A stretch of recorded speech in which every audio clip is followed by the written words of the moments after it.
Hey YouTube folks, welcome to another video on this chess channel. And in today's video, get your heart ready because I'm going to bring you one of the most dramatic, hard-fought, and intense matches from the World Blitz Championship. Of course, I'm talking about the quarterfinals between Magnus Carlsen and Hans Niemann. Check out the arrival of both players. The whole world came to a standstill, and the news of this rivalry that would take place in New York was on the front page of every chess newspaper. Remember, it was a 4-game match, and whoever reached 2.5 points first would advance to the semifinals. And in the first game, Magnus, playing white, drew from a worse position against Niemann. Niemann put pressure on Magnus in the first game, but they ended up drawing. And the game I'm going to show now was the second of this match. And let's take a detailed look at what happened here. And with the white pieces, it's Hans Niemann against Magnus Carlsen. And in this very important game, Hans played, look at that, e4, the favorite move. Wow, and here we have a Rosolimo Sicilian, actually an anti-Sicilian.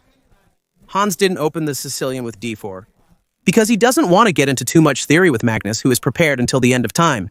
Now, the fifth move was played, knight to c3, d6. And here comes the surprise in this opening phase. Niemann comes up with a new move. Bishop to c4 has never been played in this position. Notice that both players played everything instantly. Up until this moment, when Niemann placed the bishop on c4, it's the first time Magnus pauses to think, after all, what's going on here? But we can't forget, it's a blitz game. So you have to let the flow of moves continue. Magnus continued playing with bishop e7, then d3 next. Knight f6 was played, followed by h3, a logical move. Niemann controls the g4 square, which is problematic if the bishop comes in, as it enables knight d4. You're in a pin, and with d3 and the bishop there on c4, you can't go back to get out of this uncomfortable situation. Niemann played h3, the Norwegian castled. Niemann devised an intriguing plan. Magnus moves his knight from h2 to g4, maneuvering with a plan in mind. He continues developing his pieces and offers a trade, but Niemann ignores it, proceeding with his own plan by moving his knight to g4 Magnus, then places his knight on d4. A very logical move, because if you no longer have the knight on f3, you no longer fight for that central square. Magnus invaded, considering the move b5, Niemann controlled that square more strongly. Magnus reinforced this possibility. The exchange on f6 followed, then the move knight to d5, Niemann is attacking. That's the reality. Well, both of them had their time very well controlled. And here is one of the most remarkable moments of this early middle game phase. Because Magnus makes a mistake. He questions with the move b5. Although it seems like a natural move, we'll see that it's not a good move. And we'll see in Magnus's reaction that he showed an expression of frustration. Let's understand why this occurred. Niemann now captures on b5, forcing Magnus to recapture with the knight. An unusual move. Raphael, why can't he recapture with the pawn? The line is all concrete. Look, Niemann could exchange on a8 and now completely blow up Magnus's king. Here, it's strategically lost because, of course, the piece is threatened. But I exchange here. Play bishop to h6. And then comes queen to g4. You're done. There's no way out here. You're going down. Magnus quickly played b5, and after the capture, there was no escape. The Norwegian reacted. Through his reaction, he showed that he made a mistake. That capture on b5, of course, that's also natural in a blitz game. We play quickly and then realize it wasn't a good move. See, this even happens to Magnus. And it happened here in this quarterfinal game. Well, at this point, Magnus started to improvise. The knight can't go into that concrete line. Hans doesn't have anything direct here either. He keeps playing chess. Look there, bishop to d2 has been played. And now a very logical move from Magnus. Bishop to g5, wanting to exchange the dark squared bishops. Notice that this is a strategic move. Since Magnus's dark squared bishop is blocked by this herd of pawns here in the center, all blocking the bishop's mobility. So exchanging this bishop is a good move for Magnus. Now Hans didn't make it easy. He didn't exchange. He attacked the queen. Magnus jumped with the queen to b8. And now the American castled. And Magnus hints that he might play a move like f5. But then Niemann jumped with the queen to h5. The queen is active, going after the Norwegian's king side. Crucial point in the game. This move is risky. The queen is threatening, and there's no knight on f6 for defense. An attack on the bishop is coming, but Magnus continues his strategic plan by moving the bishop to d8 again. To exchange this dark squared bishop, Niemann here said, all right, I'll exchange the bishops, but with the argument that I can speed up my fa4 and already start to open things up a bit more. This king side, at that moment, Magnus calculated the details. He made a difficult move, f6. If you play f5, he wants to place the piece on d7, which is slightly scary due to potential discovered attacks by the knight, but there's no immediate threat. After the exchange on e5, Niemann played king to e2, signaling his intention to play g4, place the rook on g, and attack with g5. Magnus played knight to d6, poking at the bishop. Niemann defended the bishop and a5. Magnus is in a slightly more uncomfortable position. He's a bit more withdrawn. Niemann's pieces are a bit better placed. The American played knight to c3, seeking to trade bishops. Magnus captured with his knight. And after the recapture, the Norwegian's idea to free up his game is queen to d2. Huh? He attacks the knight on c2. Niemann responded to the attack. The best move in the position, which is knight to a4, saying, if you take on c2, I take on c5, and my knight is destroying your queen's flank here.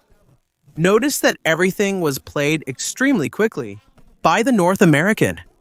Magnus is idle. He took on c2, c5 fell, attacking the bishop, which moved out, threatening the queen. And the proposal to exchange queens, and of course the Norwegian is not going to avoid an endgame. He exchanged the queens.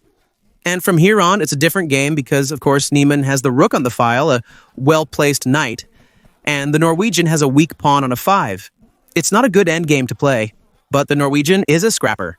He played the move rook to b8 as if to say, I'm forcing your knight to defend b3. Niemann falls back on defense. He holds here, saying the knight's mobility allows him to double up and take the a5 pawn. The Norwegian played c8, attacking the knight, a key moment because Niemann played. Very quickly, the sharpest line. He played knight to b7. Look at that. He's threatening to take this pawn. Magnus played rook to b8, giving up the a5 pawn. But Niemann didn't take it. He's going to take it in a much more refined way. He played knight to b6. This is the best way to take that pawn. It's a very precise move because it forks the rook and the bishop. Magnus defended everything, and now Niemann plays rook takes a 5. He wins the pawn anyway, but in a tactical position. Look at the footage to see how quickly Niemann played. So he saw the best line for white very quickly. He played instantly. This is the game's scary moment. Raphael, what's happening here?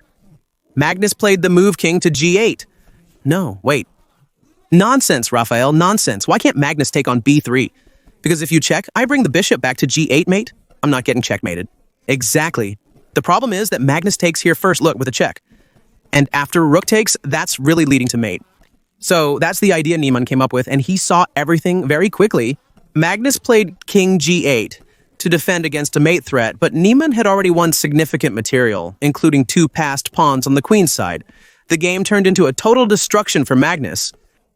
The world was watching this event with eyes wide open. Magnus can't trade anything here. He keeps the rook in the game. The exchange on f7 leads to an endgame with 2 passed pawns. Niemann played c5, advancing his pawn. Magnus begins probing with b4, advancing the pawns.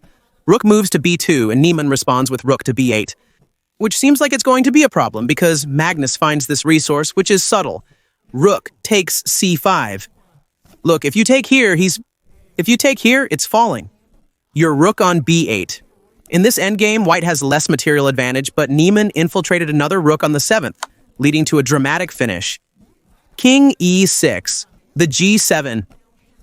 Pawn falls, Niemann advances the b-pawn and is completely winning. With 6 seconds left, Magnus makes a mistake. A very serious one. Rook d6, and yes, Magnus gets checkmated. In 1. This happened on the board. Magnus got checkmated in a single move. Look there, of course. At that moment, the turnaround in the match took over, because Niemann, with this victory, jumped ahead on the scoreboard, from 1.5 to half. Remember, whoever reached 2.5 first would already jump to the semifinals. The next match, if Niemann won, he would eliminate Magnus. And the next match I'm going to show you, notice that Niemann was playing white. Niemann was already playing white in the match you just showed. What happened when Magnus played white? Magnus won. He won game number 3, tying the match at 1.5 to 1.5. Now, the last game of the match, Niemann was playing white. Let's see what happened here in detail, because there's no other way to describe what we're about to see except war. Niemann once again played e4, Bob's favorite. Wow, Magnus changed. Magnus changed. He didn't play the Sicilian. Of course, that went very, very wrong. He played e5, and they're going into a super technical Italian opening here. Played with d3, knight f6, rock and roll. And at this moment, Niemann plays the move h3. Notice again that up to the move h3, everything was played instantly by both players. It's again a very technical position, an Italian position. They know this, of course, in detail. Magnus played h6, controlling g5. Niemann responded with c3, a natural move. d6 was played to open the c8 bishop, and rook moved to e1, freeing that square, because Niemann is going to make the maneuver. In the Ruy Lopez and Italian game, the knight moves to d2, f1, and g3. That's what will occur. Magnus plays the move a6. It's a technical move to give the bishop some breathing room against the queenside expansion. Niemann quickly executed his plan. Knight to d2, f1, and g3. Magnus finishes developing his minor pieces there, offers the bishop exchange on e6, and here, Niemann didn't hesitate to trade. And he broke through the center with the move d4. It's from here that things start to heat up. A little more. Notice that both players had their time very well under control. At this moment, there's a fork threat by playing d5. Magnus simply defended. Niemann continues developing with bishop e3, exchanging and recapturing the bishop. It was a significant moment. Magnus spent some time here, on the clock. Maybe he was surprised by this bishop recapture, allowing Magnus to take the centralized white bishop, and that's what Magnus is going to do.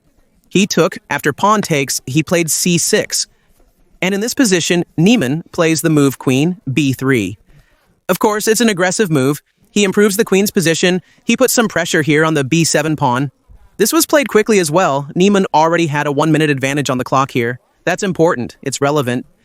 Magnus is going to get into time trouble. In this decisive game, the Norwegian defended the b7 pawn with rook to b8. Niemann brings both rooks to the center, controlling the D and E files. Magnus played rook e6, and Niemann responds with queen c2, reinforcing the defense of the central pawn. Magnus played g6, kind of controlling the knight's jumps, and queen c1 threatened the pawn. The Norwegian defended, and here queen fe4, which is a move that scares again. Magnus had 39 seconds on the clock. And once again, Niemann keeps sending the queen after the Norwegian's king, just like in that first game. Magnus played queen e7 in this position, arguing that he's going to start pressuring the e4 pawn. Niemann now plays h4. Be very careful. He's threatening a double. If you take here, you lose your queen. Magnus played quickly, instantly moving his king to h7 to escape the threats. Raphael, you're bluffing again, Grasshopper. Why didn't the Norwegian go for the fork? Look what a move that would be. Because here you don't gain anything, so it gets worse. You take this check. When the king moves out, if you take there, I can take your queen. But I can also defend my queen. And I have my knight here in a super advanced position. Positionally, you're done for with black in this position. Magnus played brilliantly. He just got out of the double attack theme. And here Niemann brings the knight back to f3. You can play queen h4, knight g4 pin, and fork the rook. The position is unfavorable. Magnus keeps pressing and piling up here on the e-file, and e5 is Hans's move. The center starts to move. Magnus had 21 seconds on the clock. It's nerve-wracking, isn't it? The time pressure. Magnus sped up. Knight to d5 pressures the queen. The American moves queen to g4. The exchange in the center follows with rook takes. Niemann proposes the exchange. If taken, he can recapture with the pawn or knight, keeping the knight up front. Again. And Magnus, he wants to simplify. Look at that. He's threatening that rook. Wanting to simplify. Niemann here, really, he took it. On e6, queen takes, and Niemann offers to exchange queens. Magnus, short on time, wants to cool things down and defend an endgame rather than the dynamic play with Niemann on both the queen side and king side. Niemann didn't want the queen exchange, but Magnus insisted. This is an offer to exchange from the Godfather himself, because it's irresistible. Raphael, how is it irresistible? Niemann exchanged. Of course he exchanged. But first, why can't he try to refuse? Because you get 5, you're done for. It's a forced piece loss in this variation. The queen is trapped, and after queen h4, g5 follows, which is game over. See for yourself. The queen has to come here. I trade, take back, and now you're losing the queen. The only way not to lose the queen in this position is to play knight takes g5, playing into the pin.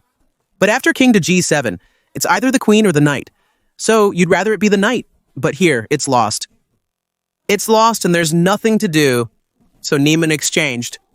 This is a pivotal moment in the game. After the recapture, Magnus had been in agony up to this point, on the tightrope, nearly falling the entire time with 16 seconds remaining.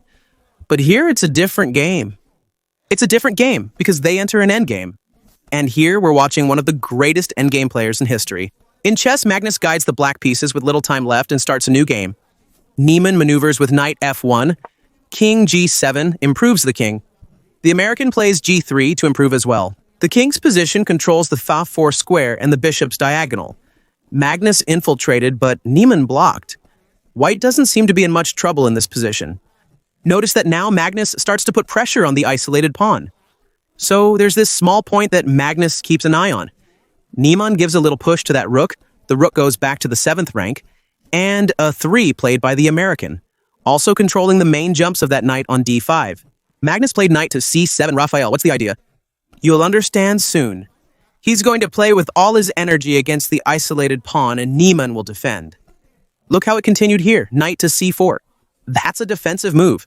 We'll understand it in detail. Rook to d7 starts aiming the pieces at the isolated pawn. Niemann maneuvers the knight to e3, and now comes the move knight to e6. And look there, 1, 2, 3 pieces. The pawn on d4 is falling.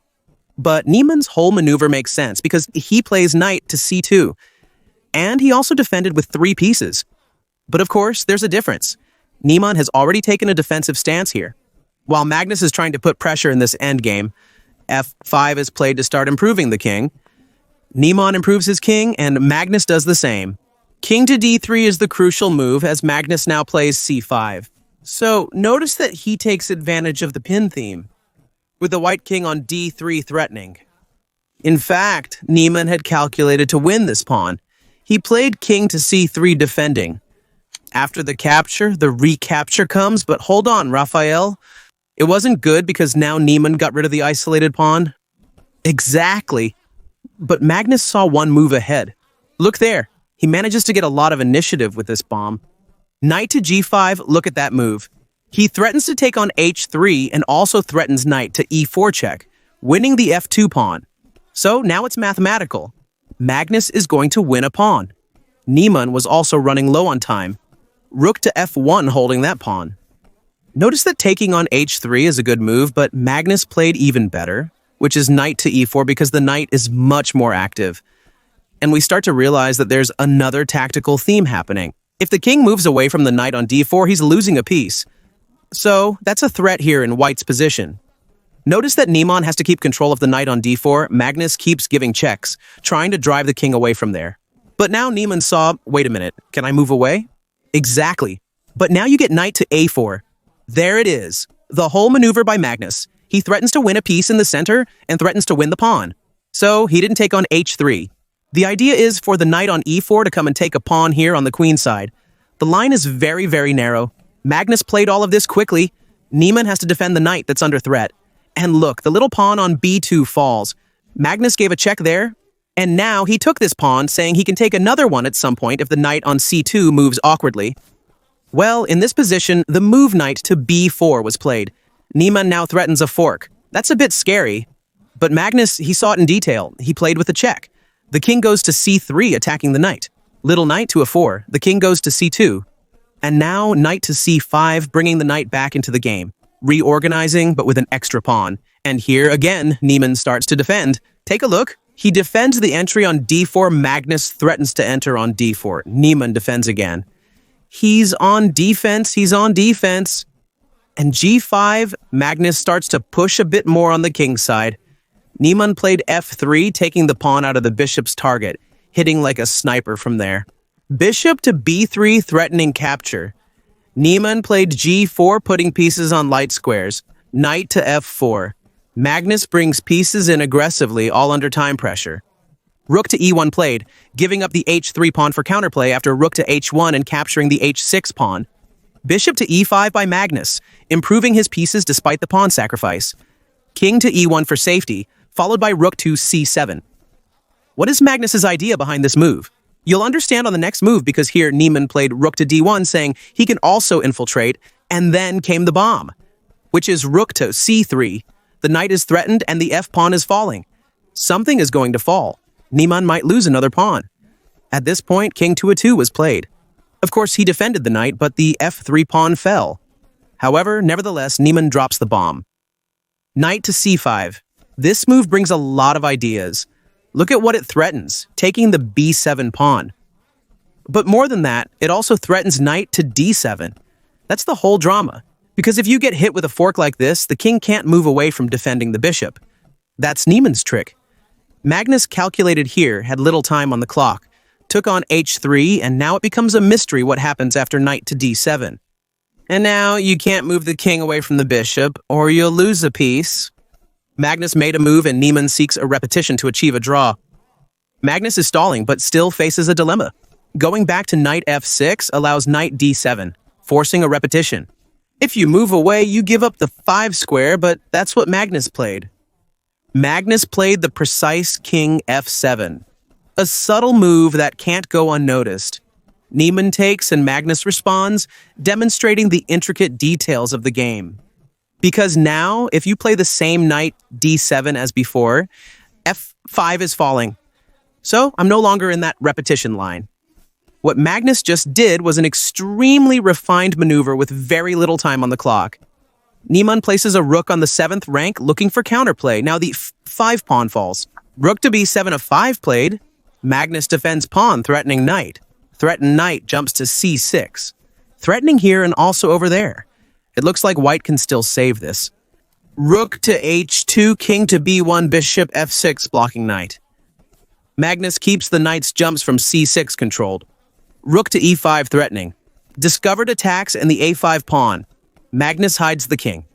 And after the move, knight to e4 threatening the bishop. Magnus plays bg7, capturing the a5 pawn. At this point, Magnus has a... In time trouble, rook to b2 is played. Magnus plays a precise check and exchanges material. If you play a certain move in this position, well, you're vulnerable to discovered attacks. For instance, the knight on g4 is hanging. King to c1 was played, and Magnus will exchange knights. Check simplifies and attacks the rook. After rook to c5, Magnus plays precisely with bishop to f6, controlling the knight's jumps. It's all very refined. And all played instantly as well in this time trouble. And what is the final evaluation? Magnus has 2 passed pawns, while Niemann has 1 on the queen's side. Niemann pushed forward, closing his eyes. Magnus threatens Niemann's pawn, which advances again. Niemann plays h5 to start a race. Knight to b4 attacks the rook, which Magnus defends with rook to a4, rook to c4 checks. And after king to f3, Niemann plays rook to c6, proposing a trade. Magnus played quickly and traded, leading to a rook endgame, where Magnus has 2 passed pawns on the king's side. He completely won. He turned it around. He held on as much as he could, and this endgame is won. Niemann advances. Magnus defends a7, king to 2, a4 pushed, h4 pushed. King attacks rook, rook to 1. The king chases until reaching b4. Magnus makes one more move. The king attacks the rook. Magnus moves to he1, avoiding the king. The king moves to b5. Magnus plays h2, and the game is over. In this position, Hans Niemann can no longer defend the promotion. Here, he resigned this war. Watch the final moments of this tension that was Magnus and Niemann. Magnus here converting the endgame with very little time on the clock. And notice that right after Niemann resigns, Magnus makes this expression like, "So, what now, huh?" Where's Niemann? That's kind of what they're saying. And notice that he taps the king on the dark square, marking the black's victory on the scoreboard. So everything was always nerve-wracking. And you can feel the tension in the air. Take a look. In the first game, Notice that both players played below those super accurate levels they usually have. And b5 was the mistake that cost the game. In Game 2, Niemann's king b3 move led to his endgame troubles. The Norwegian played with machine-like precision. Comment down below what you thought of this result. If at any moment you thought Niemann would get past Magnus, I'm curious to know if you liked the video. Don't forget to like it and see you in the next videos. Bye.